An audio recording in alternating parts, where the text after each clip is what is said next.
Hi friends, welcome back to my channel. Dear students, ఈ వీడియోలో JNTU exam pattern లో మీరు సింపుల్ గా పాస్ అవ్వాలంటే ఏ టిప్స్ వాడాలి, అలాగే పేపర్ కరెక్షన్ ఎలా ఉంటుంది, ఈ విషయం పైన నేను డిస్కస్ చేస్తాను. వీటన్నిటికంటే పేపర్ కరెక్షన్ ఎలా ఉంటుంది అనే విషయం పైన చాలా మంది స్టూడెంట్స్ చాలా ఆతృతగా ఎదురు చూస్తున్నారు. చాలా మంది ఇదే విషయాన్ని కామెంట్ బాక్స్ లో కూడా రకరకాల రూపంలో అడుగుతున్నారు. కాబట్టి మీ అందరి కోసం ఈ వీడియో. డియర్ స్టూడెంట్స్, ఈ వీడియోలోకి వెళ్లే ముందు ఇంజనీరింగ్ లో ఏదైనా ఒక సబ్జెక్ట్ తీసుకుంటే మనకు టోటల్ గా 100 మార్క్స్ ఉంటాయి. ఈ 100 మార్క్స్ లో 70 మార్క్స్ ఎక్స్టర్నల్, 30 మార్క్స్ ఇంటర్నల్ ఉంటాయి. ఓకే, సో మన ఫోకస్ మొత్తం ఈ ఎక్స్టర్నల్ పైనే. ఎందుకంటే ఎండ్ ఎగ్జామ్ లో పేపర్ కరెక్షన్ అంటే ఈ ఎక్స్టర్నల్ బట్టే ఉంటుంది. ఇంటర్నల్ అంటే మీకు ఎవరైతే జనరల్ గా లెసన్ చెప్తుంటారో వాళ్ళే ఇంటర్నల్ పేపర్ ఇస్తారు. మాక్సిమం వాళ్ళే కరెక్షన్ చేస్తారు. కాబట్టి మాక్సిమం ఆ మార్క్స్ అన్ని వాళ్ళ చేతుల్లోనే ఉంటాయి. మీరు కొంచెం జాగ్రత్తగా ప్రిపేర్ అయ్యి కొంచెం కష్టపడి ఈ ఎగ్జామ్స్ నీట్ గా రాస్తే మాక్సిమం ఈ ఇంటర్నల్ మార్క్స్ అనేది మీరు ఈజీగా స్కోర్ చేసుకోవచ్చు. ఎందుకంటే మీకు మీ ఫ్యాకల్టీకి మధ్యలో రిలేషన్స్ బట్టి వాళ్ళు ఇచ్చిన క్వశ్చన్స్ మీరు బాగా ప్రిపేర్ అయినట్టయితే మీకు ఫుల్ స్కోర్ వచ్చే అవకాశం ఉంది.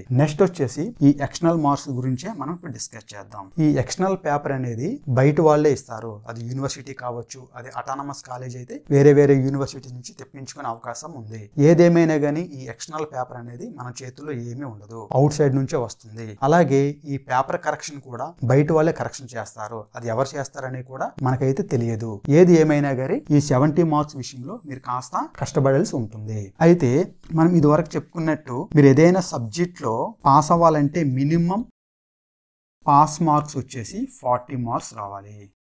సో 100కి ఎన్ని ఉండాలి? 40 మార్కులు రావాలి. 40% మార్క్స్, 40 మార్క్స్ రావాల్సిందే 100కి. అయితే ఈ 40 టోటల్ గా ఇంటర్నల్ ఎక్స్టర్నల్ కలిపి. అయితే ఈ 70లో ఎక్స్టర్నల్ ఏవైతే ఉన్నాయో దాంట్లో 35% మార్క్స్ వస్తే చాలు.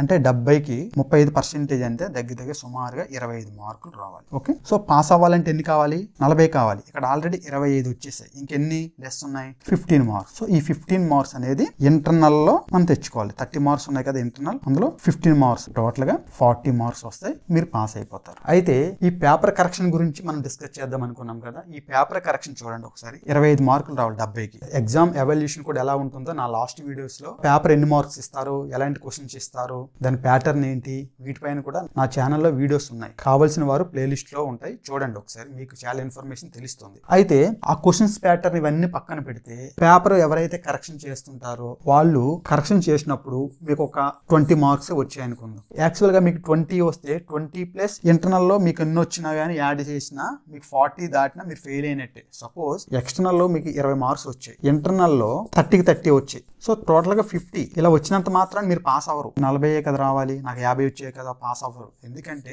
ఎక్స్టర్నల్ లో ఖచ్చితంగా 25 మీరు మెయింటైన్ చేయాలి. ఇంటర్నల్ మీకు ఎన్ని వచ్చినా మీకు అనవసరం, కానీ టోటల్ గా 40% ఉంటూ ఎక్స్టర్నల్ లో 35% మినిమం మెయింటైన్ చేయాలి. ఖచ్చితంగా 25 ఉండాల్సిందే. ఇక్కడ 20 వచ్చాయి కాబట్టి మీరు ఫెయిల్ అవుతారు, అవ్వాల్సిందే. ఓకేనా? అయితే ఈ కరెక్షన్ గురించి మనం మాట్లాడుకుంటున్నాం కదా. బేసిక్ గా ఎవరైతే పేపర్ కరెక్షన్ చేస్తుంటారో మీకు ఒక 20 మార్కులు వచ్చాయి అనుకోండి. 20 మార్కులు వచ్చేసరికి మాక్సిమం ఎవరు కూడా ఫెయిల్ చేయాలని చూడరు. మీరు రాసుంటారు కదా క్వశ్చన్స్, ఏబి చొప్పున రాసుంటారు. 1 సెకండ్ 3rd క్వశ్చన్స్ ఇలా రాసుంటారు. ఏబి ఇలా రాసినప్పుడు కొంచెం 1 మార్క్ అట్లా యాడ్ చేసుకునే ఛాన్స్ అయితే ఖచ్చితంగా పేపర్ ఎవాల్యుయేషన్ చేసిన వాళ్ళు పాజిటివ్ గానే ఆలోచించి మిమ్మల్ని పాస్ చేయడానికి ట్రై చేస్తారు. కాకపోతే మీరు చేయాల్సిందంటే ఏంటంటే బ్లాంక్ పేపర్ ఇవ్వకుండా, ఎంటీ పేపర్ ఇవ్వకుండా అట్లీస్ట్ మీకు రిలేటెడ్ గా ఆన్సర్ రాస్తే ఖచ్చితంగా ఈ 1 మార్క్ 2 మార్క్స్ అలా యాడ్ చేసుకుంటూ వెళ్ళి దీన్ని ఈ 20ని కాస్త 25 వరకు నెట్టేసి పాస్ చేసే అవకాశాలు 100కి 100% ఉన్నాయి. కాబట్టి బార్డర్ లో వచ్చిన వాళ్ళు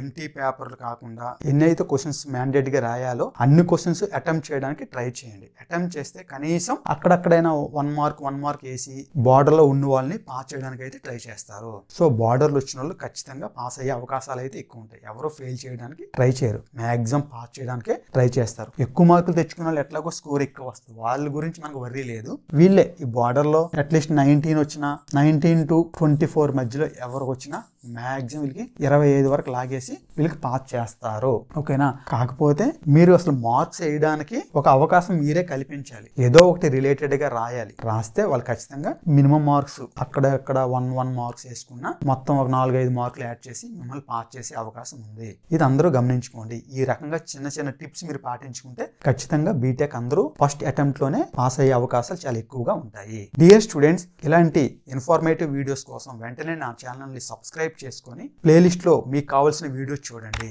మరిన్ని లేటెస్ట్ అప్డేట్స్ తో మళ్ళీ మీ ముందుకు వస్తాను. ఫ్రెండ్స్, మనం గతాన్ని మార్చలేము కానీ భవిష్యత్తుని మార్చగలము. Thanks for watching.